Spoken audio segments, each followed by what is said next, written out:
بكل مستمعي إذاعة الشرق الأوسط.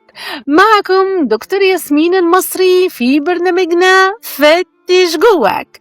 في الحلقة اللي فاتت اتكلمنا عن الظن وإزاي أوقات بنشوف المواقف من خلال وجع قديم جوانا، والنهاردة هنتكلم عن حاجة قريبة جدا من ده، اللوم اللي بيستهلك طاقتنا النفسية بهدوء. عمرك حسيتي ان طول الوقت مطلوب منك تكوني الافضل؟ ولو عملتي غلطة صغيرة بيبدأ صوت جواكي يقولك انتي السبب، انتي قصرتي، انتي كان لازم تعملي اكتر من كده. ومع الوقت تلاقي نفسك تعبتي واستنزفتي ونسبة رضاكي عن نفسك بقت قليلة جدا. اللوم اوقات بيكون على هيئة حماية، لكن الحقيقة إن اللوم المستمر بيستنزف سلامنا الداخلي ويخلينا طول الوقت في حالة محاكمة لنفسنا وللناس اللي حوالينا.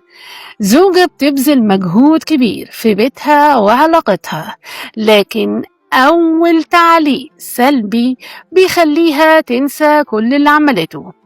وزوج بيتحمل مسؤوليات كتير، لكن أول كلمة لوم بتخليه يشعر إن مجهوده اتبخر.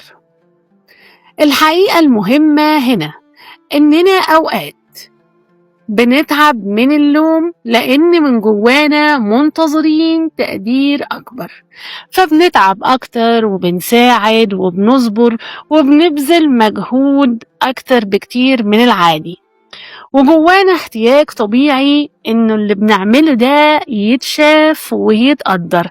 لكن المشكلة انه اوقات بنربط قيمتنا برد فعل الناس، فلو سمعت لوم بشعر ان قيمتي قلت، ولو سمعت تقدير بشعر اني تمام وكويس.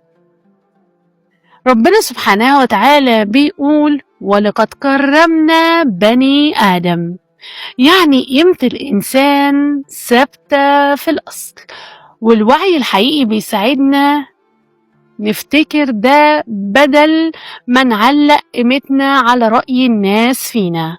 وده بيظهر جدا في العلاقات، كل طرف بينتظر من التاني إنه يشوف مجهوده ويقدره، لكن أوقات التركيز كله بيروح على التأثير، أثرنا في إيه، وبننسى كل الخير الموجود بالفعل. خلينا نجرب النهاردة خطوة بسيطة جدا. قبل ما تحاسبي نفسك بأسوأ اسألي نفسك بهدوء، ايه المجهود اللي عملتيه فعلا؟ وايه الحاجة الكويسة اللي تقدري تشكري نفسك عليها النهاردة؟ شاركينا في التعليقات. السؤال ده هيساعدك تشوفي الصورة بشكل أهدى وأقرب للرحمة. وافتكري دايما بدايات الحكايات كلها جواكي، ركزي وهتكتشفي لوحدك. جربي النهاردة بدل ما تحاسبي نفسك فورا تشوفي مجهودك الأول وتلاحظي ايه الكلام اللي بيتكرر جواكي طول اليوم. لو حسيتي ان اللوم بقى صوته ثابت جواكي وانك طول الوقت تحت ضغط بشكل مستمر، جلسات الكوتشنج بتساعدك تفهمي جذور الصوت ده وتبني علاقات أهدى وأرحم بنفسك. في الحلقة الجاية هنتكلم عن فكرة مهمة جدا، ليه أوقات بنكرر نفس ردود الأفعال حتى بعد ما نفهمها، وإزاي يكون التكرار الواعي بيغير طريقة استجابتنا بشكل تدريجي. وبكده نكون وصلنا لنهاية حلقتنا. كان معكم دكتور ياسمين المصري في برنامجنا فتش جواك على إذاعة الشرق الأوسط.